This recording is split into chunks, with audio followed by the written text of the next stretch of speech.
Everyone, this is Kijo Vlogs, a Filipino reactor based here in Kidop, Saudi Arabia, and welcome back to my channel. Agad-agad, gawa natin itong reaction video, ang latest na mga videos from Barda. So I won't take any longer, I'm really excited to watch this.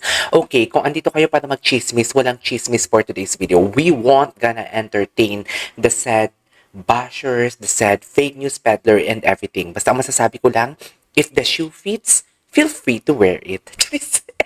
Ganito. Pero ang ganitong chismis talaga tayo for today's video. Hindi mo kaya yun, no? If the shoe fits, feel free to wear it. Ganon lang yun. Diba? I never mention name nor everything.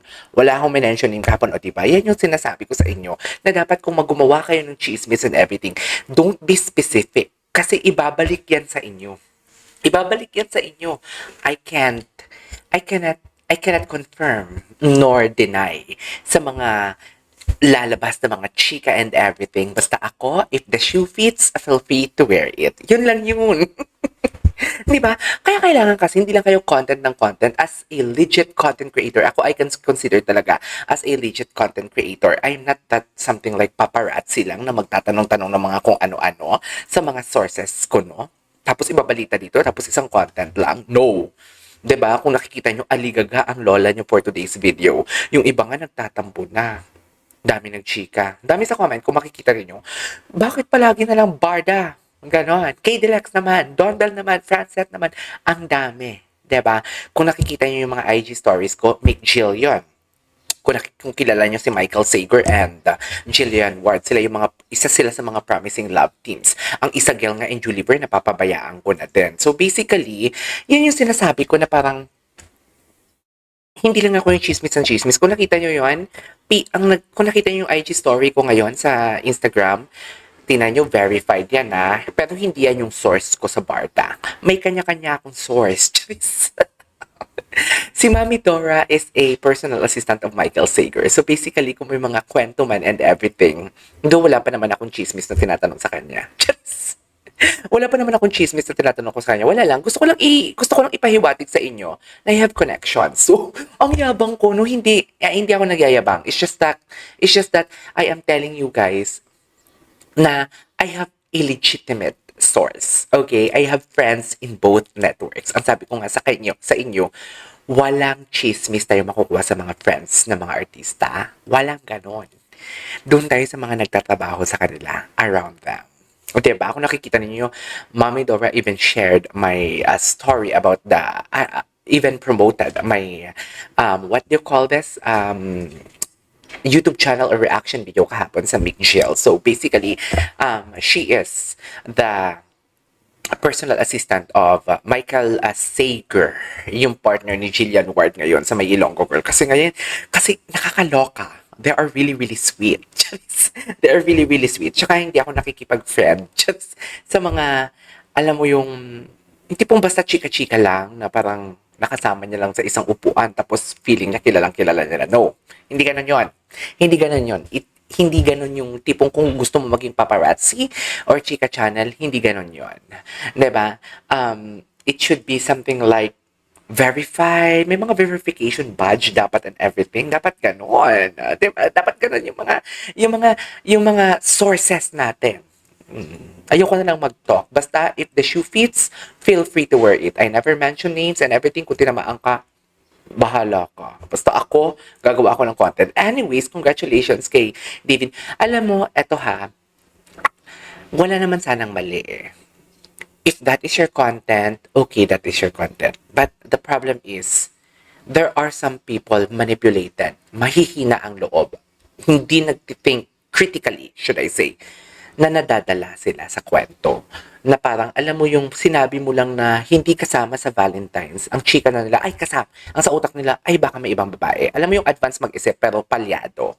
Ganun yun eh. Yun yung mali doon. So, dapat you have to correct that thinking in order for us to become a solid. Alam mo bakit gustong-gusto ko talagang yung tipong walang solid David, walang solid Barbie, kundi solid Barda. Kung solid Barbie ka, okay. Kung solid David ka, okay. But please don't spread dito sa channel ko. Huwag sa channel ko. Kasi napapansin ko sa mga comment section, in fairness naman talaga sa mga nagko-comment talaga sa akin, it's just like, alam mo yung they really knew how to weigh the, what they call this, alam nila kung paano nila i-weigh ang mga bagay-bagay. Tipong alam mo yun, napaka-broad ng kanilang pag-iisip. And I'm really, really thankful for that. Kasi I don't wanna associate sa mga taong, alam mo yung one-sided lang. It should be something like, tanungin mo to, i-weigh mo. I-weigh mo sila. Sinong mali? O, first of all, kailangan mo talagang, kung may problema man, you should listen. What is the concern? And then you should give solutions or comments about that. Yun eh. You should listen. Always listen. Yan yung pinaka-importante. Always listen. Makinig talaga. Pero ang mali naman kasi talaga, nakikinig naman sila, pero they are not something like weighing the situation. Which is, ano ba ang mali? Ano ba ang tama? They are not something like, they are not addressing the concerns. They are just something like, alam mo yung buga lang ng buga, pero walang concern na nasa-solve. So, paano matatapos? 'Di ba? And sabi ko nga, one thing that, something like, aside sa, I don't want to associate, I don't want na something like my comment section is, yung tipong, nagbabasa kasi ako ng comments, guys. Ayoko nang madumi. Ayoko nang madumi sa comment section ko. Kung basically, kung may mga below the belt na talaga, binablock ko talaga sa channel ko. So, parang hindi ko na makita ang comment nila, pero napapanood pa din nila, pero wala na silang comment, hidden na sila. So basically, parang, alam mo yung parang, I'm not the president of the fan base naman, pero, ang hirap kasi pag mabuwag ang barda.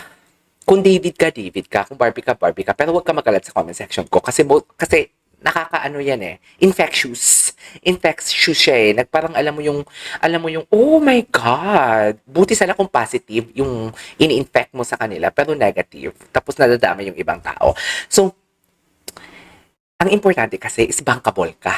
Sa isang industry, importante talaga bankable ka. Nagdadala ka ng pera.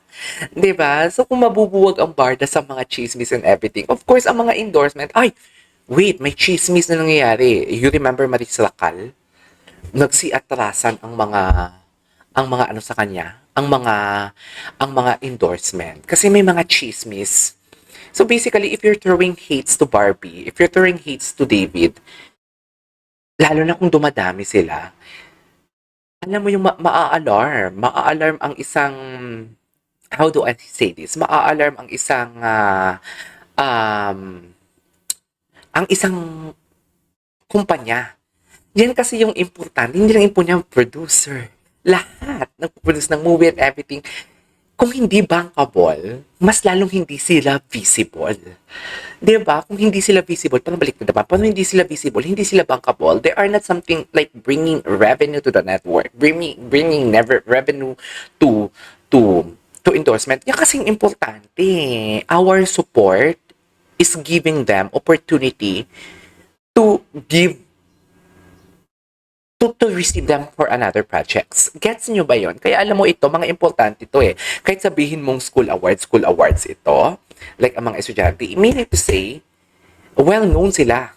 Kahit sa mga ganitong bracket of age, well-known sila. They are recognized. So, alam mo yung, wala tayong, eto ha, hindi ito, this is something like a real talk, okay? I don't want to degrade any people and everything. I don't want to magmaliit because that is not my cup of tea. So, alam mo yung malalaman nyo din naman yan eh kung may substance ang sinasabi ko or ang substance ng ibang tao, it's for you to find out kung, or it's for you to choose kung sino yung pipiliin ninyo. But please, they are promoting Barda din naman. May mga vloggers din naman na promoting Barda. Pero kasi once na may isang bagay lang na hindi sinapagbigyan o hindi nasunod sa kanilang mga gusto, they are throwing hates. It's either Barbie, it's either Barda. So basically something like, it's really alarming, isn't it? So parang, okay, happy-happy na tayo. We won't entertain negative vibes. Kung may mga naririnig man kayo, it's listen. Listen sa mga naririnig ninyo. It's either positive or negative. Listen and then i-broad nyo yung something like i-weigh nyo ang situations. 'Di ba? Basta kung mahuhulog ba kayo sa ship or malapit na kayong mahulog sa ship, doon na lang kayo. Isipin niyo kung saan kayo nagsimula. Ngayon pa ba kayo mahuhulog? Single na sila. Charas! Uy, hindi ako masaya na single si Barbie or single si David kasi hindi madali yung pinagdadaanan nila kung makipag-break sila sa mga partners nila, ha? I mean, hindi lang sa ang Barda, kundi everyone, hindi madali. Hindi madali talaga yung tipo makipag-break ka and everything. Masakit yon. The trauma, sabi ko nga, the trauma will gonna haunt you forever. Pero, I am just trying to tell you something like, simula tayo sa umpisa. Kung mahuhulog man kayo sa ship, doon tayo sa simula. Kung hindi man nasunod ang gusto natin mag-Valentine's, malay natin. Ay, ito na naman ako sa matay natin. Ayoko na nga. Anyways, kung hindi man nasunod ang mga, or hindi nyo man nakita, or kung hindi man nasunod ang mga gusto ninyo mga Valentine's Day, kasi ako talaga, I'm hindi expecting kundi sabi ko, alam ko na yan, na hindi sila magpakikita. Sa drama nilang ganito, nagtataguan sila, pero nagsasagutan sila. Yung totoo. Diba? Anyways, pakinggan natin to. Ang haba. Good vibes lang tayo, okay? Barbie. Oo nga pala. Sabihin natin ang last but not the least. Live, puta ka! Barbie. Charis. Ang gwapo niya kagabi, no? Ang gwapo-gwapo niya kagabi nang tinawag yung pangalan niya. Sobrang gwapo niya. Grabe, ang blooming niya. Sa totoo lang, literally, napaka-blooming ni David ni Coco for today's video. Seriously. As in, suffer. Ay, ano yun? Wait. Ano yun? Wait, ayusin ko lang to. I-connect ko lang yung ano ko. Barbie. Nga pala, sabihin natin ang last but not the least. Not the least. Thank you, Barbie. He inspired me to be a better actor. That's true. Yun yung importante. Artista ka man or hindi, sana nakaka-inspire kayo. Gamitin nyo ng tama ang platform ninyo. Kung may manonood sa inyo, be thankful. Kung walang manonood sa inyo, there's another way. Diba? Yun lang yun. Parang, yun lang yun. Parang, tinan mo ako, kahit hindi ako mag-vlog ng Barda Buhay ang channel ko, aligagaan na nga ako eh. Charis. Diba? Mas gusto ko pa nga mag-focus minsan sa international. Mag-focus sa international. Kasi mataas talaga ang views ko sa international. If you will gonna scroll my channel, most of my views na matataas talaga are from international audience. Pero kasi, I really love Barda diba? I just wanted to spread something like positivity din. So, I am really, really sorry pala kung medyo nag-rant ako kagabi because, kahapon na vlog. Because, gusto ko lang mag-real talk. Okay? Pero ngayon, good vibes na tayo. Okay? Anyways. In terms of acting. So, Nakikinig talaga siya. Hanggang sa talagang... Nakikinig talaga siya. O, tinan mo, nakikinig talaga siya. Sana ako yung Ay? kasama niya. Ay, ikaw na. Ikaw na ang magaling na. Ikaw na nga. So, minanifest pala talaga ni Barbie. Sorry, naiyak ko. Ang ate. KJ, nakainom ka na ba ng hormones mo for today? Hindi ako nag-hormones, But if you were gonna connect the dots, the stars, nag-a-align yung stars, no? Nag-a-align talaga yung stars. Kung nag-a-align ang stars, I am something, kung ako ang iisipin ko, kung nag-a-align ang stars, meaning to say, papunta na tayo sa exciting part. Right? Papunta na tayo sa exciting part. He inspired me to be a better actor. That's true. Oh my God. Okay ni ate. Masaya kasi as you can Anyways, mahaba na to. Gagawa pa din naman ako ng isang reaction video. Huwag kayo mag-alala. So, this is KJ Vlogs. See you on my next vlog. Bye!